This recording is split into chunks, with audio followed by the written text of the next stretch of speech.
आज आदिवासी दिवस पर खुशी जाहिर करता हूं कि आज आदिवासी दिवस पर खुशी जाहिर करता हूं कि मैं आदिवासी समुदाय से ताल्लुक रखता हूं कि मैं आदिवासी समुदाय से ताल्लुक रखता हूं।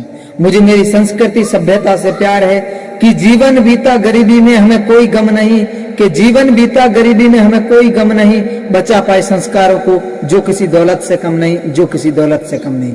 कि खुशियों पर मौजगी रवानगी रहेगी, कि खुशियों पर मौजगी रवानगी रहेगी, जिंदगी में कोई न कोई इन आदिवासी भाइयों की कहानी रहेगी और आज के प्रोग्राम में 4 चांद लगा देंगे अगर आपके तालियों की मेहरबानी रहेगी, अगर आपके तालियों की मेहरबानी रहेगी।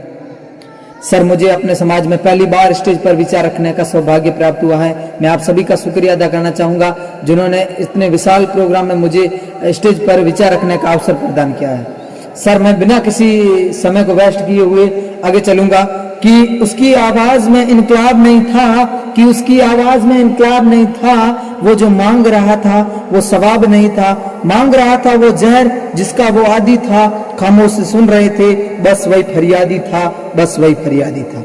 परम सम्मानित मंच पर विराजमान तमाम वो पुतातुल्य बुजुर्गगण, यहाँ उपस्थित नारी शक्ति व सामने बैठे हुए मेरे प्रिय मित्रगण, अब मैं ईश्वर चौहान आज आपके समक्ष भारत में बढ़ते इस नशे के दुष्प्रभाव के विषय पर, विशेषकर अपने समाज में बढ़ते इस नशे के दुष्प्रभावों के विषय पर अपने विचार व्यक्त करना चाहता हूं। आज का विषय हमारा बहुत मार्मिक विषय है, परंतु इस विषय की सार्थकता उन करोड़ों माताओं से पूछो, उन करोड़ों माताओं से पूछो जिनका इकलौता बेटा, इकलौता वारिस नशे का आदी होने के कारण पल पल मौत की तरफ बढ़ता जा रहा है। कि वर्तमान खाक है और भविष्य भी धुआं, कि वर्तमान खाक है और भविष्य भी धुआं, बिगड़ी सी सोच घना अंधेरा, बिगड़ी सी सोच घना अंधेरा।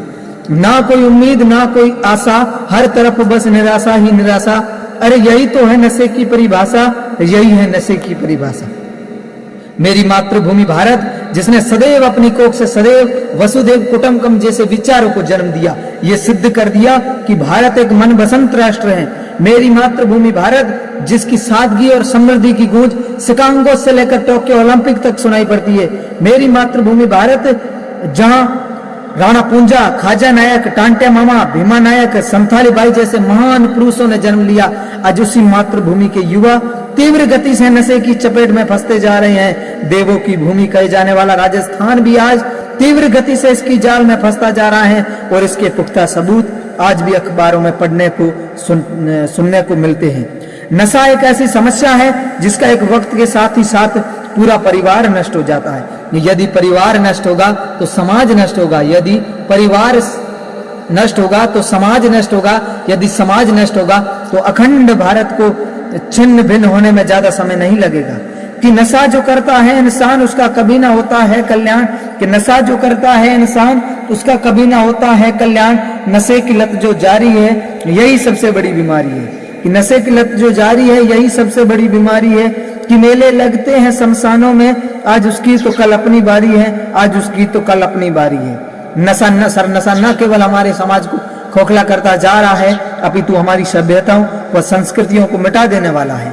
हमारे रीति रिवाजों को ना जाने क्या हो गया है। शादियों में, पार्टियों में, त्योहारों में बड़े बड़े लोग शराब पीने में, नशा करने में समझदारी समझते हैं और हमारा युवा वर्ग इसे फैशन समझता है और आए दिन हमें वाहनों की दुर्घटना सुनने को मिलती है।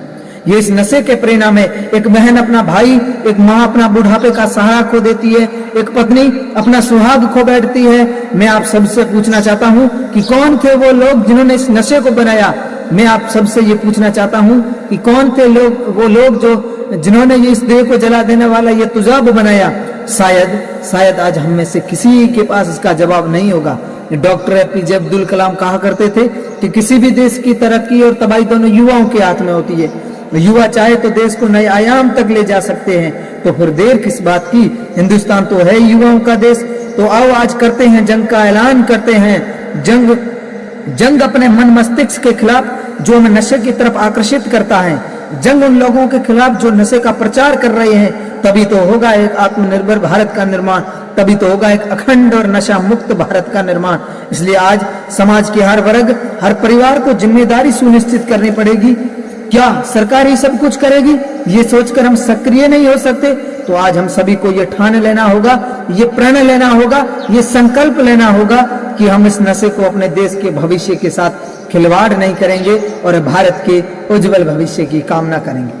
सर समय इजाजत नहीं दे रहा, इसलिए मैं अंत में इन्हीं पंक्तियों और शब्दों के साथ अपनी वाणी को विराम देना चाहूंगा कि ना मांगते हैं हम तुमसे रोजी रोटी, कि ना मांगते हैं हम तुमसे रोजी रोटी, ना मांगते हैं हम तुमसे प्यार, बस रोक लगा दो नशे पर, बस रोक लगा दो नशे पर, सुखी रहेगा हमारा घर संसार, सुखी रहेगा हमारा घर परिवार। जय जवान, जय आदिवासी, जय Bhil Pradesh. Thank you so much sir.